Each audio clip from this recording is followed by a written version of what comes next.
course, meeting another true icon of our times, a royal icon. But who are we talking about? Hi, good morning, Neil Sean here in the heart of London. I hope you're keeping well. This particular story may take you right back to the discos. I don't think they're called that now, are they? Showing my age, aren't I? We're talking, of course, about a classic track that really cut across the world and, of course, made a star of a very young boy at the time. Who are we speaking about? This particular gentleman here, Rick Astley. Now, Rick Astley shot to fame with his second single, Never Gonna Give You Up, which topped the charts here in the United Kingdom and at various countries around the world, and most importantly, of course, broke through into the American market with a #1 too. It was written by the super production team Stock Aitken Waterman, and of course, as I say, was Rick's really first solo single. They did have another one planned. But Rick, who I've been lucky enough to know for quite a few years now and recently interviewed, recalled this particular, sort of milestone in his career. You have to remember, this is a guy, as he openly told me, that was basically a drummer in a covers band in the north of England, working in very sort of normal working men's clubs. Very quickly, he became the superstar pop icon that we know now. And he came face to face with one of the most famous women in the world. We're talking, of course, about the late and wonderful Princess Diana. Rick was asked to appear at a Prince's Trust pop concert, and that's where he met Princess Diana.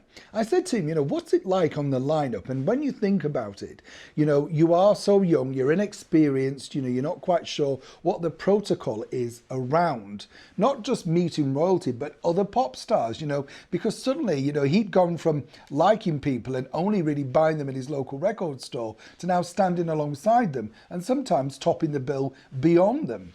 He said that when Prince Charles came down the line, he was really nervous because you're told in advance, what he may ask you, all that sort of stuff.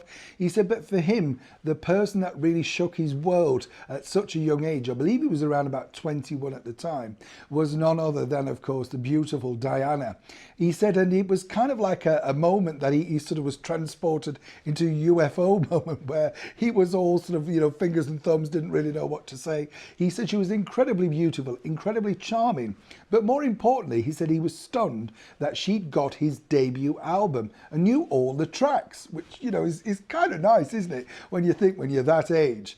And it was interesting because he said that, she did, as I say, know the lyrics, know most of the track listing, that sort of stuff, and asked him how he was getting on in this new and mad world of showbiz. His memory of her, like so many people who were fortunate enough to meet her, was that she was kind, caring, but utterly beguiling.